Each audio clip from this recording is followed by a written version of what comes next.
And there we go. Okay. So again, excuse me. Give me a chance to pin the video here so I can make sure that I've got this thing. Come on, pin the thing. Click on pin. Okay. I did click on pin, but somehow it didn't respond, so I must have done something wrong. Okay. Now we got this very simple example of a partial fraction problem as stated in my open math, and unusually the answer is very simple and somebody had the right answer, but it had been marked wrong. So I wanted to work through it, and I discovered that the person hadn't missed it. So we just restored those points. So, and since the person got everything else, and this is only the first problem in the section, it's very strange that they missed the first problem. So I wanted to check that out. Okay. So again, talking about the way I see the course, at least right now at this moment, and if anything changes a whole lot, I'll communicate it by email. We want you to be able to quickly graph the basic functions, and this is important, without resorting to the calculator, which means that if you quickly graph them, I'm going to want you to explain how you quickly graph them. Okay? Because otherwise I don't know if you use a calculator or what. Not in this course, but in other courses I'm seeing a lot of graphs that look like they've been copied from a graphing calculator because they have the right basic shape and the right basic general part of the quadrant that they're in. But there's no labeling of the axes, no indication, for example, what the vertex of a parabola is, no indication that anything was done except punch it into the calculator and draw a picture of what you saw. Now that's not what I'm seeing from this group, but since I see things like that, I know that there are a lot of people who make inappropriate use of the calculator, so I've got to insist on sufficient documentation nothing is going to make me certain, but to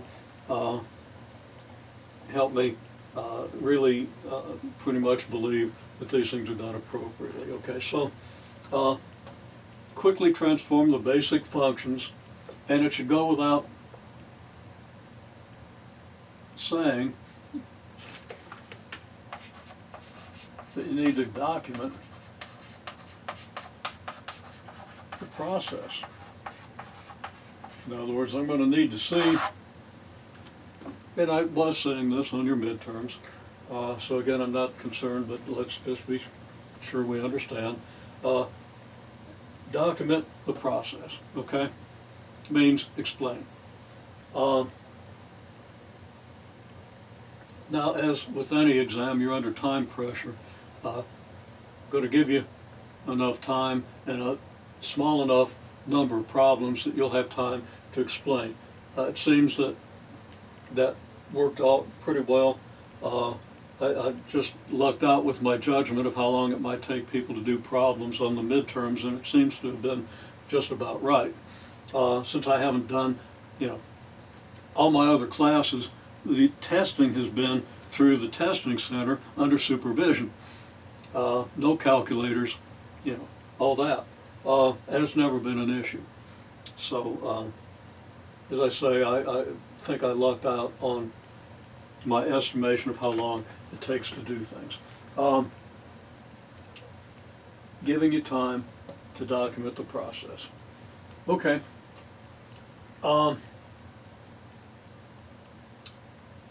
So these are fundamental. This is a course about functions. Almost everything we've done with functions can be understood in terms of the basic functions and transformations. Okay, shifting and stretching transformations and compressions. Okay, so I'm going to want to see that.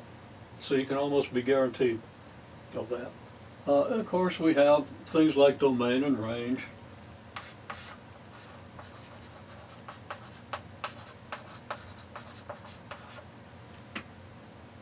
and estimation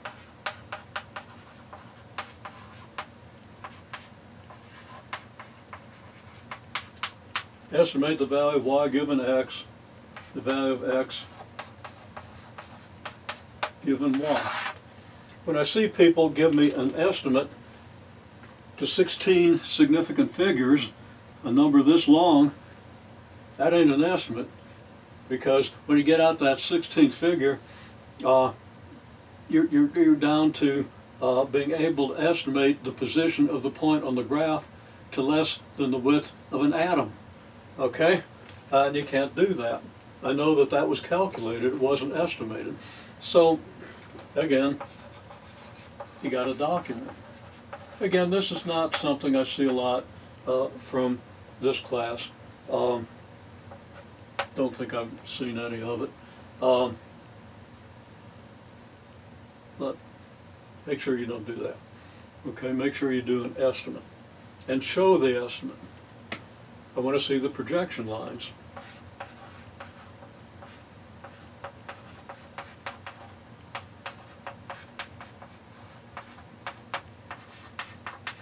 Don't think you're going to be able to read that word lines, but that's lines there.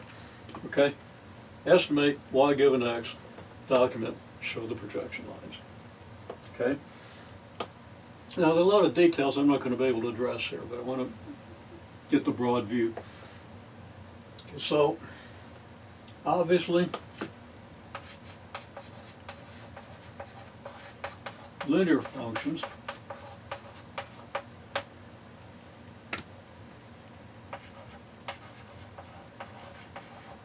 and models. Okay, so if I tell you that the number of thimbles produced in, don't want to insult any country because thimbles are important stuff, out of Uzbekistan, there's no such thing, and I'm not, that could be interpreted as being an insult to Stans, but every Stan I've known has been a good guy. Okay, so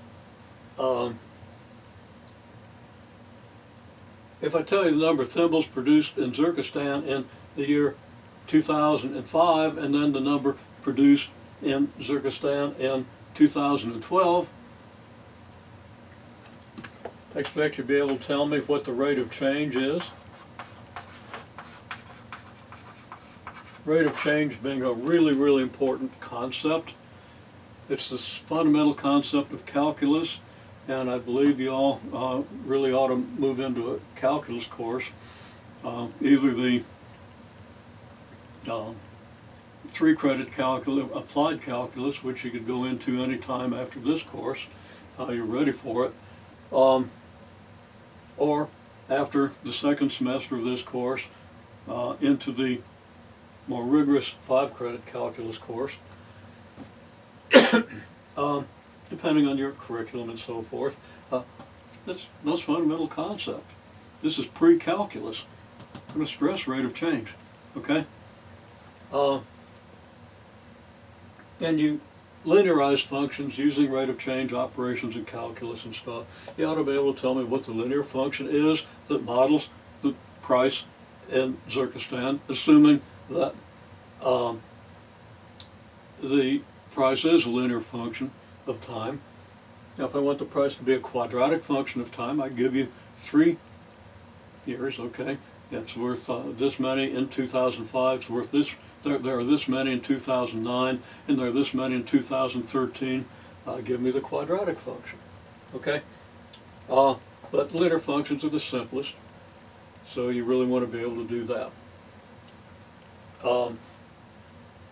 And linearizing functions that aren't linear, or using linear models, any function is linear if you look at it over a short enough interval. Okay, so you can do linear approximations over short intervals no matter how bad the function is, as long as it's continuous and differentiable. And differentiable just means it's always got a rate of change, and the rate of change doesn't jump around on you. You don't need to know that. But just trying to emphasize that this is real important for calculus and for the interpretation. Talking about the models is real important. Okay, so we have this. Okay, that's real important. So if you give them 2 points, you've just got to be able to find the linear function. And you hopefully can reason this out rather than just resorting to a simple formula.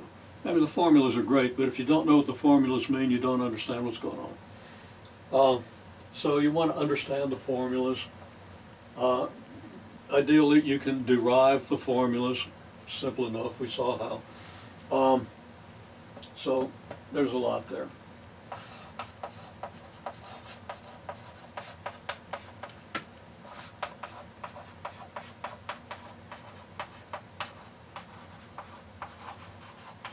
There's quadratic functions and models where you find the zeros, the vertex,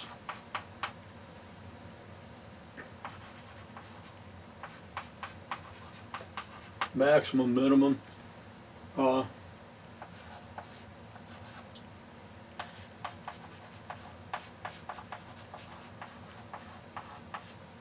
Use simultaneous equations.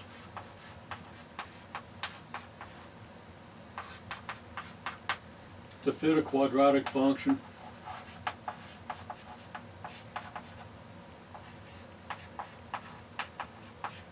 To 3 points and interpret.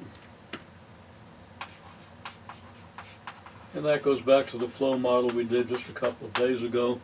You can do similar things with all kinds of models, because just like any function, if you look at it closely enough, is linear over short intervals. Any function, if you look at it over short intervals, is also quadratic. Any well-behaved function, any smooth function.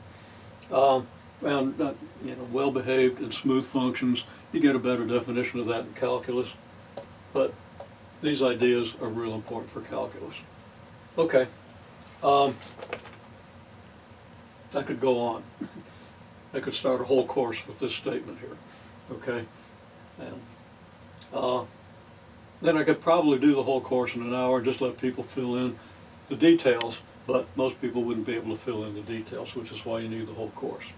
Okay, you got this.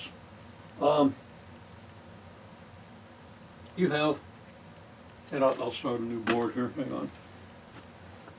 Let's see.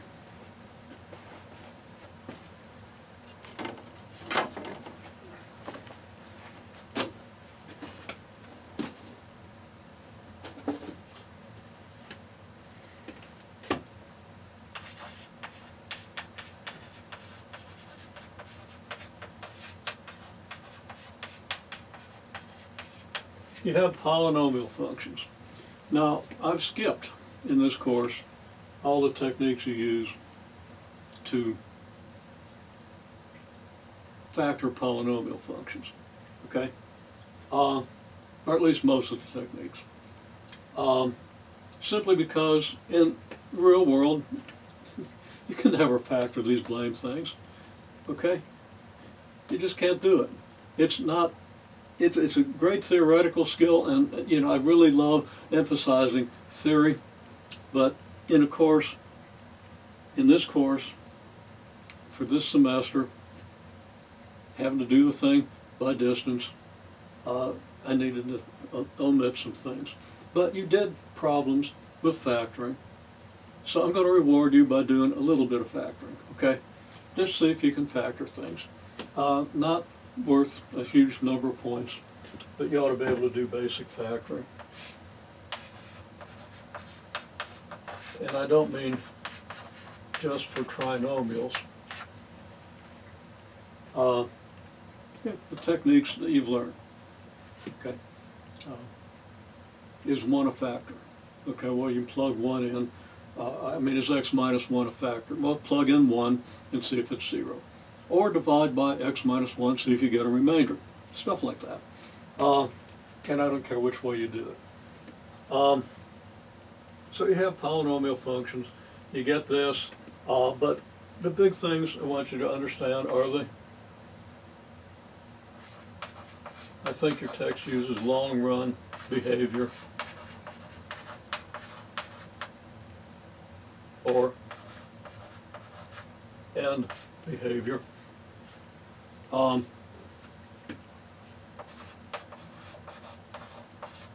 Zeros, okay, this is and intercepts.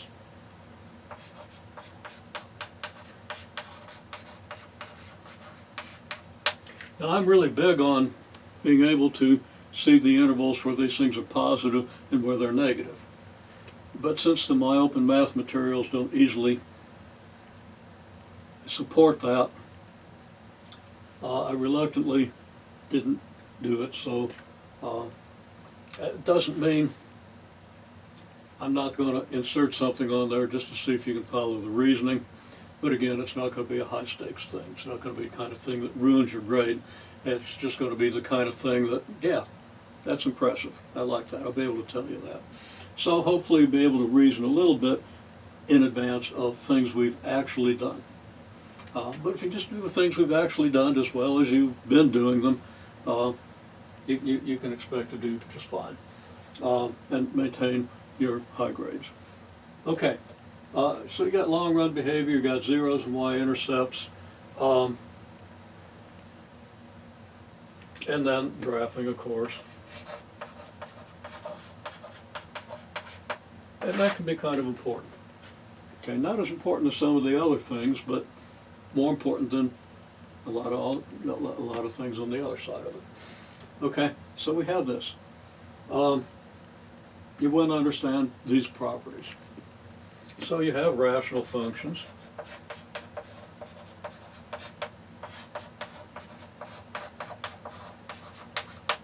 Where again, you've got to be able to identify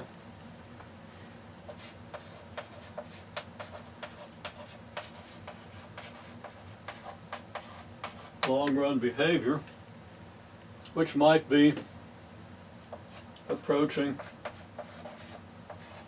plus infinity or minus infinity. And that's what's going to happen if the degree of the numerator is greater than the degree of the denominator. You're going to approach plus infinity or minus infinity.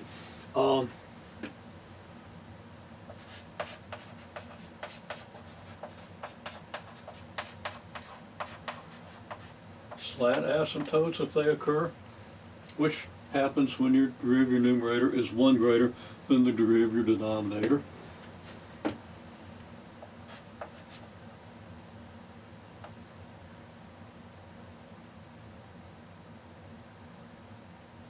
Do they approach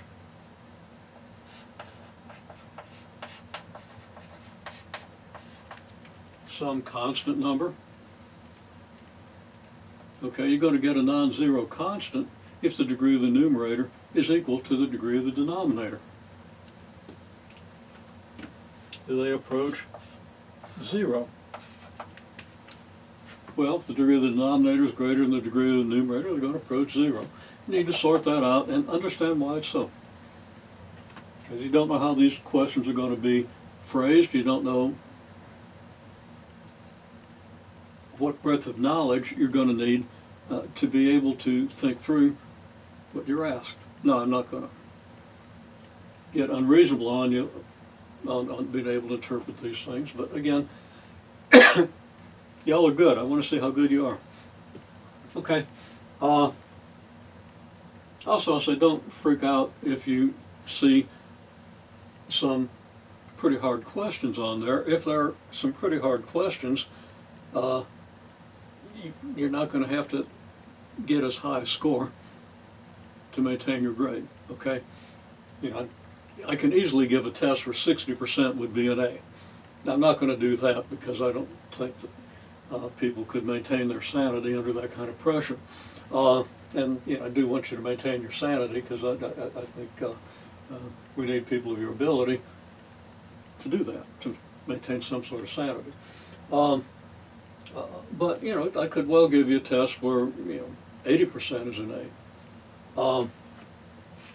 If I put some pretty challenging problems on there that I wouldn't realistically expect most students to be able to get, but that I would expect a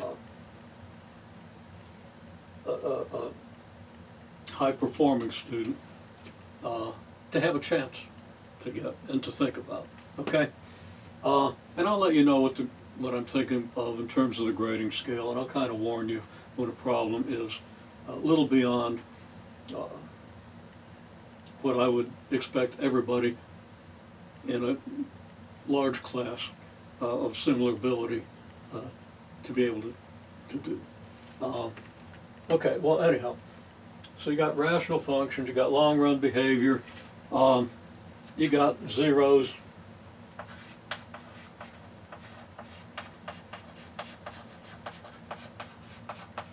intercepts, and you got asymptotes.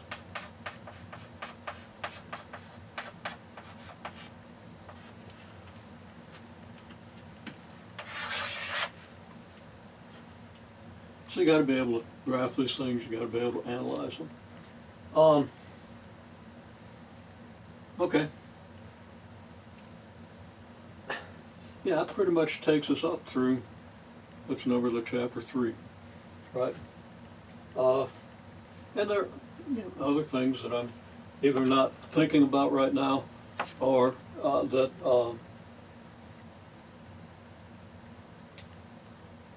are there.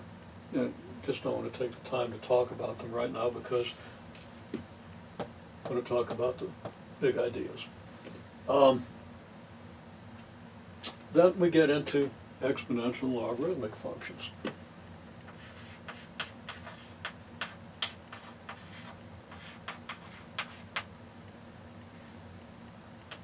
And I'm going to include the topic of inverse functions with that because this is where we really apply the inverse function property, although it can be applied in any variety of cases. Okay, so first of all,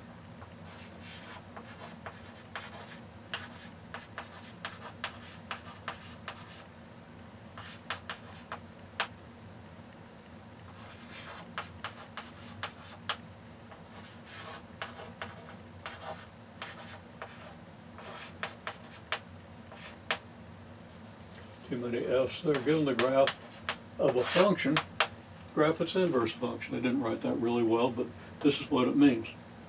Okay.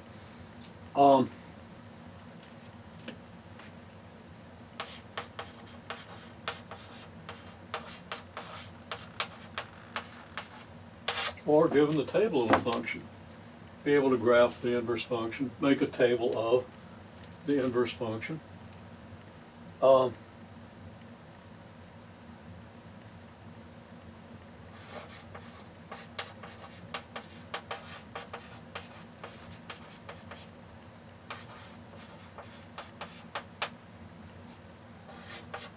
Do this for any basic function.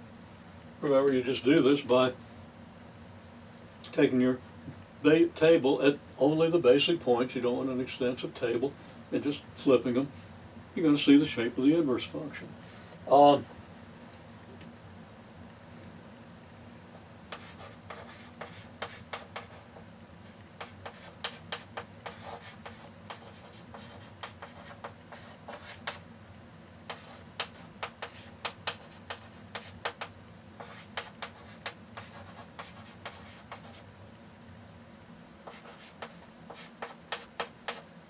If your original function isn't one-to-one, you've got to restrict the domain.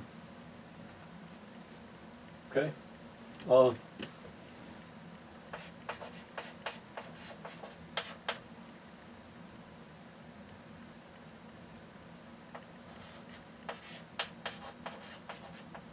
Invert a given function.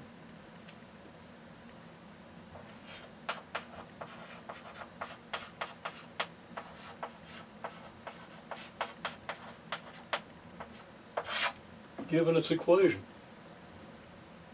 Okay? You just as you switch the columns in a table, first experience you had of inverse functions, that means you're switching x and y. Okay? Also means, graphically, you're reflecting the points of this function across the x equals y line to get the points on the inverse function. And when you do that, you got to have equal scales. And it's not always feasible to do equal scales for some functions. The scales are just so different. If you use equal scales, you don't get a graph that even gives you any information because the values of the function are so different in magnitude than the values of the x coordinates. So, you know, that can happen. But anyhow, for the basic functions, that's not a problem. So you certainly should be able to invert the basic functions. And then, of course, specifically,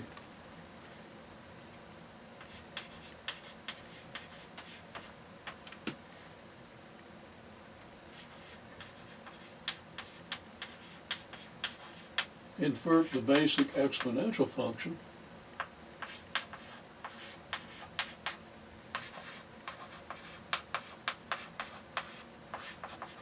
to get the basic log function. That means do it by the graph, you know, do it by the equation, whatever. And then change the form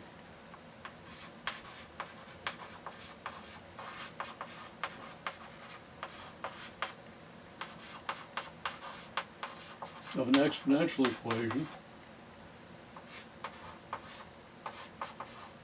to log form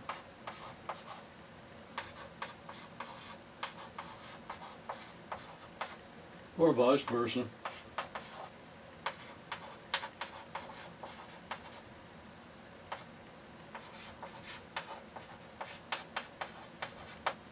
To solve an equation. Yeah, there are other reasons you might want to do that, but you just do this by applying the inverse function property. And I'm not going to write down what that is, but you know, that says that log to the base b of a equals c if c if b to the c equals a, if and only if. So you can convert from one form to the other, so that if your variable that you're trying to solve for is in an exponent, you can get to it by changing the equation to logarithmic form. If it's in the argument of the log, you can get to it by exponentiating both sides of the equation. Now, if it's in the exponent on one side of an equation and the log on the other side, yeah, you're out of luck. You got to go to approximations, so you'd better be able to graph. Okay, so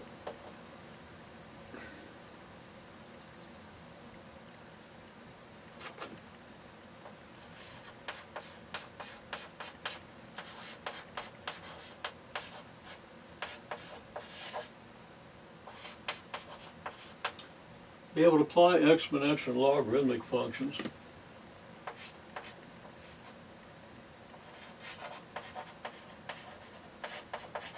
to growth models. And prominently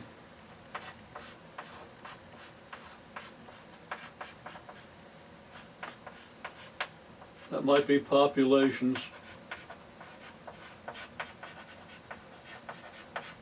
investments, financial models. I'm not going to write it down, but this investments kind of gets you into the context of financial models, and others.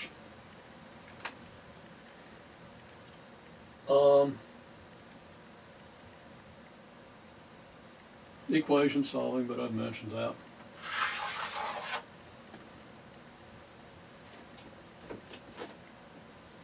Then you have simultaneous equations.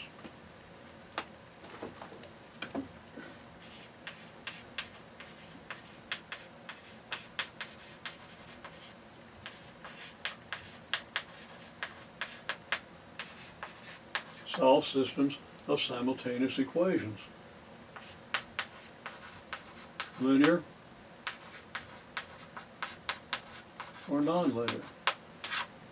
Now, I'm not going to ask you to solve a system of 6 simultaneous equations and 6 unknowns. Okay? It'll be 2 equations and 2 unknowns, 3 equations and 3 unknowns, or possibly 3 equations and 2 unknowns, 3 equations and 2 unknowns. Okay? In the way they've been addressed in your text. Graph,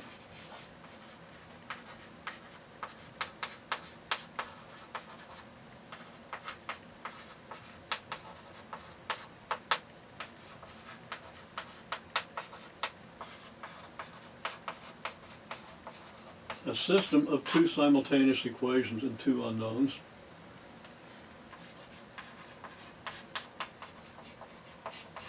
And estimate the solution.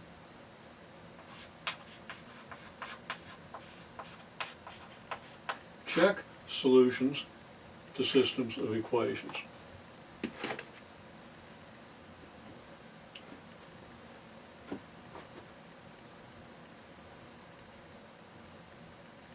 Okay, I'm running out of space here. Don't have that much more to say. Let's see if I can get it on this small board here.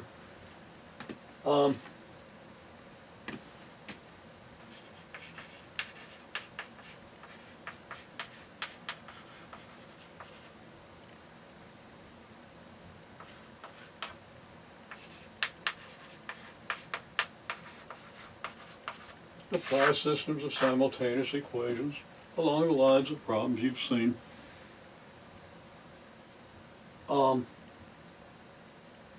Now, one big thing that you're almost certain to be asked is, given a data set,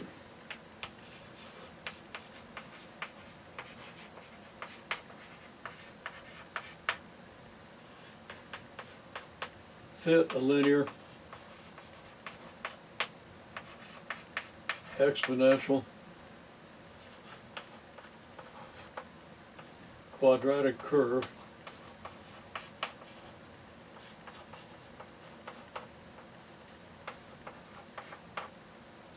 to that set, which means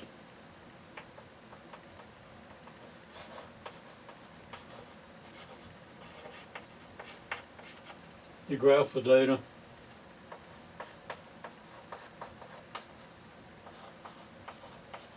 sketch the curve. As I've said it, you sketch the curve that you think best models the reality. I don't have room to write the best models the reality. We kind of emphasized that a couple of days ago when we did the flow model. Okay, sketch the curve.